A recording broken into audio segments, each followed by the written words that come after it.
How's it going, guys? So for the past few days I've really been grinding out the last few requirements for Plague's End, and I've had the quests finished for a while now, but I still need to complete a couple more skill requirements, and as you see here I have gotten myself 75 agility and 75 summoning. And I actually ended up doing some dungeoneering as well, which is actually kind of shocking because I hate dungeoneering so much, but I eventually just became numb to it and just grinded it mindlessly.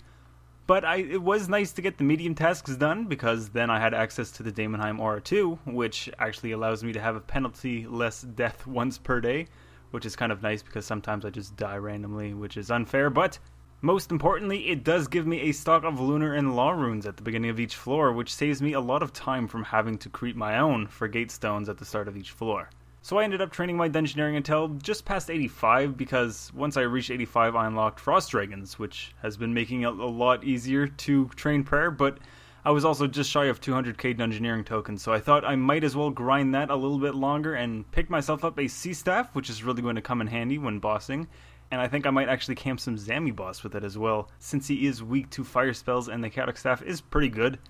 And I'll probably end up using it at Grardor as well, which will serve much better than my Blisterwood staff. But I'll have to make some money to recharge the staff soon, since you receive it with only 20% of its original charge, but it's not too hard to make money, so it's not that big of a deal. I did get 85 Constitution as well, which means I can now use Guthix's Blessing and no longer have to lug around a shield for a healing ability, and grant myself one extra inventory space on Slayer tasks or bossing or whatever. But since I have unlocked Frost Dragons, I have been camping them with the Blisterwood polearm, which is okay against them. It's not too bad,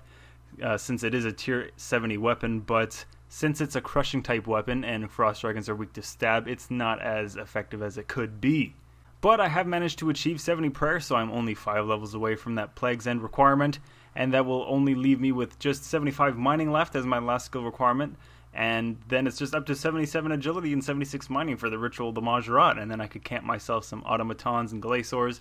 But the agility training does work out in my favor anyways, because I'll receive 20k agility experience per day from the Saren posts within the Elf City, and plus I eventually actually even need 77 agility anyways for the Heffen agility course within the Elf City as well. So that just kills 2 birds with 1 stone and makes getting gains so much easier, making my life a lot easier as well for when I plan on maxing in the end. Road to comp. But anyways, since I am 70 prayer now, I have gone ahead and completed the Night's Wave training ground, which is unlocked after the quest King's Ransom, because I haven't done that yet, and it does give you access to the Piety Prayer, which is currently the best offensive prayer that I can use until I gain some more levels in prayer. I'm unsure right now whether I'll kill Frost Dragons for 92 or 95 prayer, or if I'll just do the Elf City training method. I know the Elf City method requires like 1 mil GP for like 100k experience or something like that.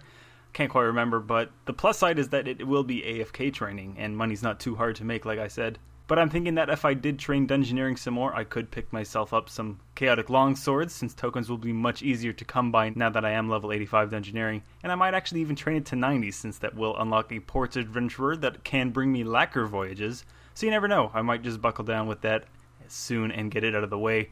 because the faster I unlock ports, the better it will be for me in the long run, since player-owned ports take so long to set up in the beginning. But we'll see. I still have other things I need to get done first, so yeah, I'll worry about that after I'm done with my current goals. I didn't record any clips of it, but while grinding Frost Dragons, I did achieve over 75 defense, which means I can now wear the fully upgraded form of the War Priest armor. So I've been grinding some Aviancies for the Armadillo set. That way I can train my range to 85, so I'll have access to the Death Swiftness ability, and I'll also have a stockpile of adamant bars for smithing training once I reach level 70, but I'll probably just use the boost for my God of Mystery banner once I'm 67 smithing, just to speed things up, and I'll be able to smith those adamant bars as soon as possible. So once I reach the smithing level to start smithing adamant plate bodies, I'll be able to have a steady method of training smithing until 89, when I can finally smith some corrupted ore in the Elf City, plus I'll be able to make some money by alching the plate bodies as well. But anyways, that's it for this week's update. I probably had more commentary than I had clips, to be honest, so there probably will be a couple random shots of me just sculling in the background.